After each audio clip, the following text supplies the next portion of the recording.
Tonight, we take you deep inside Afghanistan on an Army Special Operations mission like none you've ever seen. Small units of American commandos are spreading into Afghanistan's forbidding deserts to do what all the B-52s could not. Try to convince a suffering people that help is on the way and that the Americans aren't the evil that the Taliban told them about. While the bombing has stopped, Afghanistan is still a country in chaos. It might seem the men you're about to meet are on an impossible mission to rebuild a devastated society. But then, you've never seen GIs like these in a place like this. This may not be the top of the world, but you can see it from here. In the north of Afghanistan, the Shamali Plain rises to the mountains of the Hindu Kush. You got 53 feet, 6 inches. A U.S. Army major named Simon is leading a small team of commandos to check out the critical bridges that used to link Afghanistan. We're back in business. Tell me about the team. Who's on the team? What do they do? Sure, there are 4 of us. There's my second in command is Mac, and he's a veteran Special Forces. He provides the security for the team. He's from Queens, he's a straight shooter, and he tells me like it is, and that's exactly how we have to have it out here, because there's 4 of us out here in a Toyota. And then the next guy, Byron, an incredibly talented paramedic, can do field surgery, can do an IV in about 2 seconds. And then I got Lewis, Special Forces engineer. I don't know if he's better at blowing things up or building them, but he can do either one. And then there's me, I'm the team leader. My job is to just bring these guys home with all their fingers and toes. Small team, lots of talent. They've been ordered out of their uniforms and into their beards. No helmets or Humvees. Easier to meet the people that way. Their mission is to measure the misery, find the gaps that leave Afghanistan on the wrong side of the modern world, and help repair the breach. They're troubleshooters on a vast scale, matching resources in the Army or relief agencies to the needs of a destitute people. George W. Bush said, we're going to reduce the amount of terrorists in the world. That's where my team comes in. By facilitating, these people improving their lives, that automatically denies safe haven for terrorists. Just go to Commander. We must go. They call themselves Special Operations Civil Affairs. We agreed to use only their first names to protect the families back home.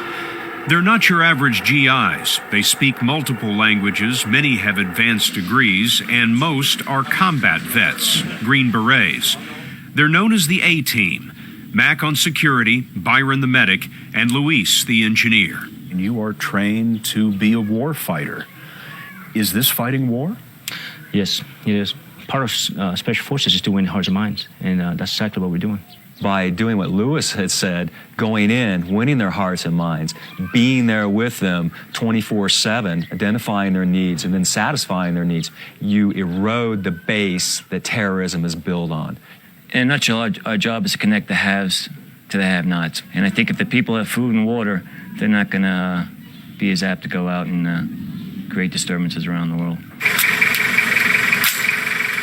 The team is armed with special ops weapons and communications. Everywhere they go, they have a plan for getting in and getting out. And of course, the reason we back up is so if we have to leave in a hurry. In a town like this, there's no way to know who your friends are. My long gun's in the locked in the front seat. Any one of their meetings can be interrupted by gunfire in the distance. Gunshots. Big bump here. The Americans are on a journey through a 15th century world, a recon of ruins with surprises at every stop. Byron was just finishing a survey of this clinic when a 16-year-old boy came through the door. Patient coming in. Yeah, you have a patient? Byron, you need your bag? Yeah, bring it. Yeah, the artery. Ask him if he wants to put a tourniquet on. Translator, what happened? Got the landmine? Like a lot of kids here, he just got hold of a landmine. Byron helps out, but they can't do surgery. The clinic has everything it needs except electricity. Before the next boy finds a mine, they'll try to get a generator here. I kind of crave it. I'm very good at it, and I want to be the guy that does it. Anything that I can do, whether it's just holding something, watching, or being that extra set of hands, or being the guy that does it, makes no difference to me. It all adds up, and it's all very, very constructive. They're traveling through a country in chaos. Warlords are still maneuvering for control. We had a very nice meeting with all the provincial ministers. What Civil Affairs is trying to do, in a hurry, is show the people that their new government is legit, the kind that can turn on the lights.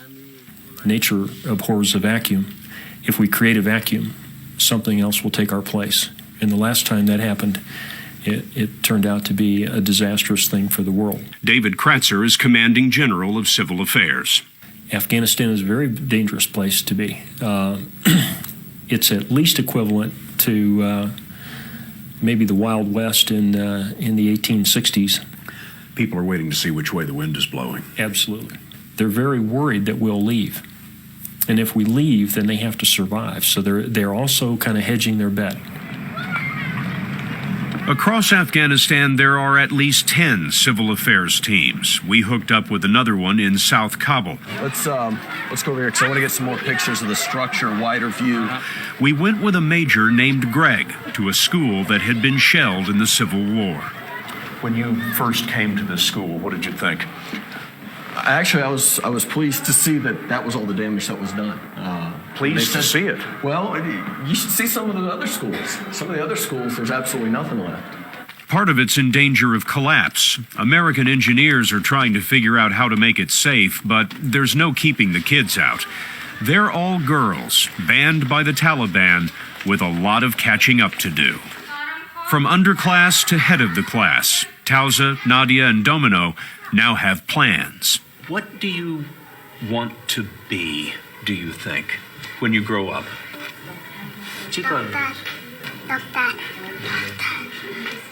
Doctor. Everybody wants to be a doctor.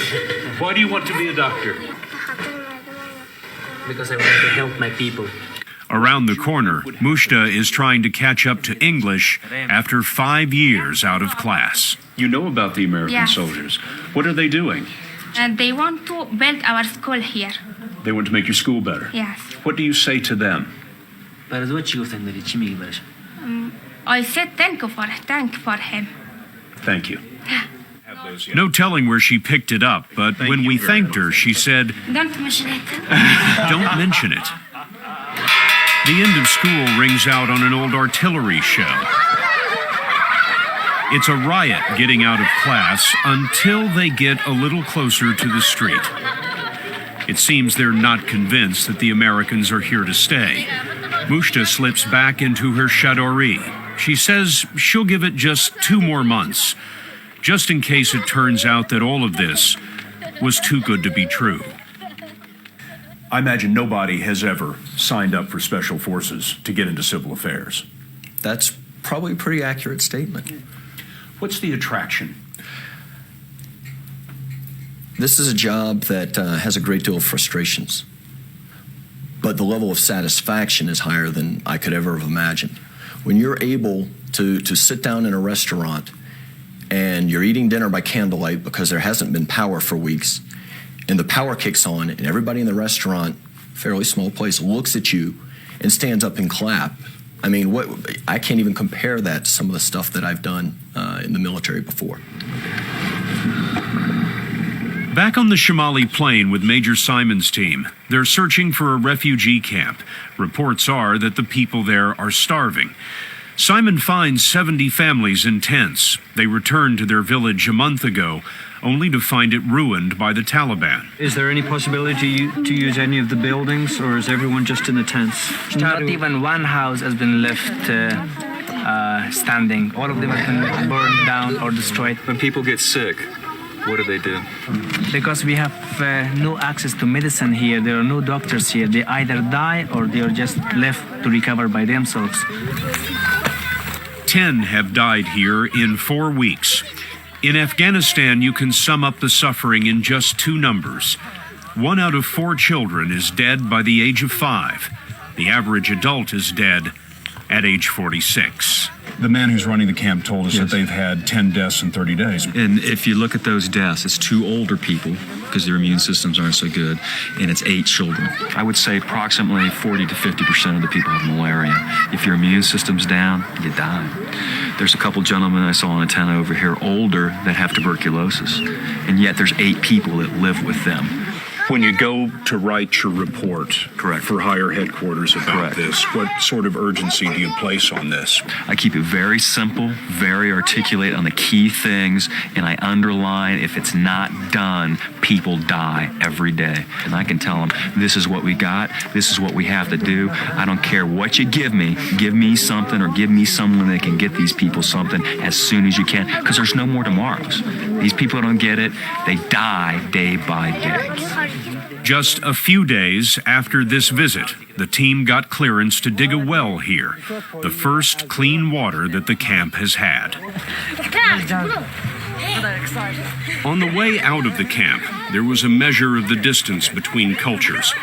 Children who have never witnessed a wonder like this, and Americans who wonder at a land so utterly untouched by the West. Does he have any children?